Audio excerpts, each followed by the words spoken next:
Avez-vous déjà ressenti ce malaise étrange, comme si la personne que vous montrez au monde n'était pas vraiment vous?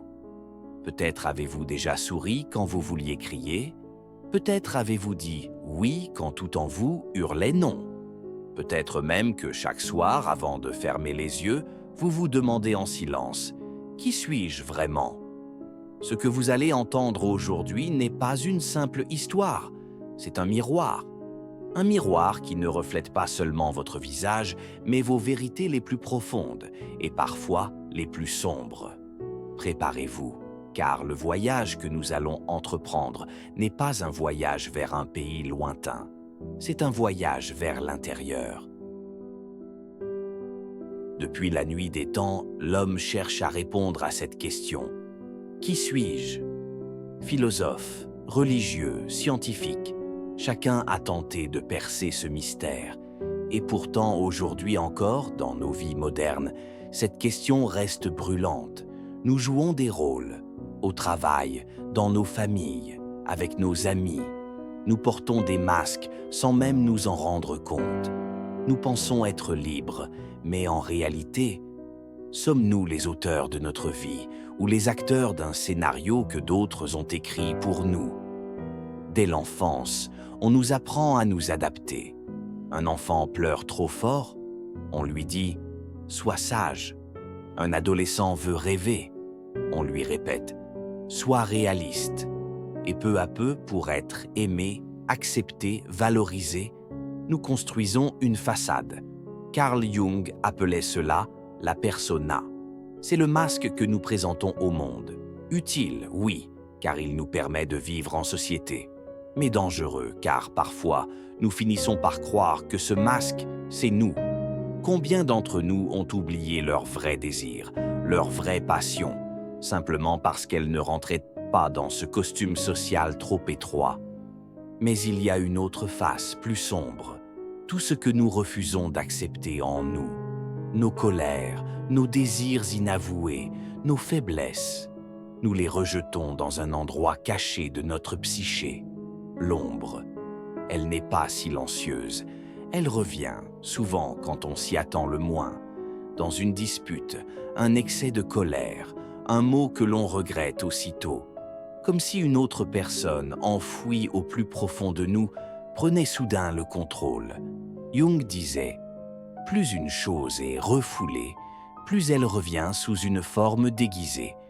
Et si ce que vous fuyez le plus en vous était justement la clé pour vous libérer? Nous pensons être un, mais en vérité, nous sommes multiples. En nous cohabitent le rêveur et le rationnel, le courageux et le peureux, l'enfant et l'adulte. Ces contradictions ne sont pas des erreurs, mais des fragments de notre humanité. Pourtant, beaucoup d'entre nous vivent dans un conflit permanent avec eux-mêmes, cherchant à éliminer une partie de leur être. Mais peut-on vraiment se connaître si l'on refuse de regarder toutes nos facettes, même les moins reluisantes? Le vrai voyage commence quand on ose se tourner vers l'intérieur, quand on accepte d'affronter ses peurs, ses failles, ses désirs enfouis. C'est un chemin douloureux, car il exige d'arracher les masques. Mais c'est aussi le plus grand acte de liberté.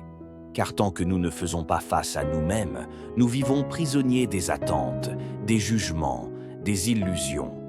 Le réveil intérieur n'est pas un instant magique.